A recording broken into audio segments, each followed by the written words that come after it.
Let me confess you a little secret. I've been writing letters to myself since I'm 16 years old.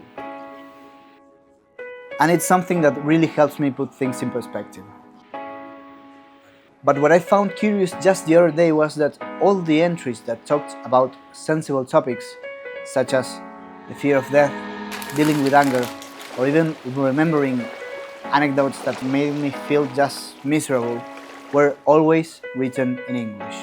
This awkward pattern that I stumbled upon happened to have a scientific background. In the world of psycholinguistics, this phenomenon is called the foreign language effect. What usually happens to me is that there are words in Spanish that are really difficult for me to pronounce, in a sense that our native tongue is the one we learn in our childhood, and resembles to our first memories, our first relationships, our first triumphs and errors. And oftentimes those words carry the visceral weight of a lifetime of events.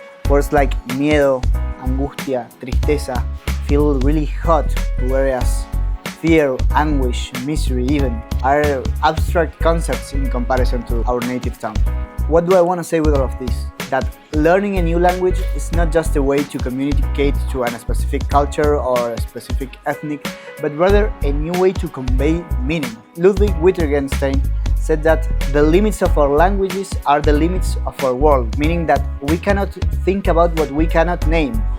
When you learn a new language, you're not only learning a new way, but also you're expanding the border of your cognitive world. I know how difficult it is to process some topics that remain hidden under the carpet. Maybe they are hidden for a reason. But sometimes languages can help us bring some clarity to the matter and help us clean the mess.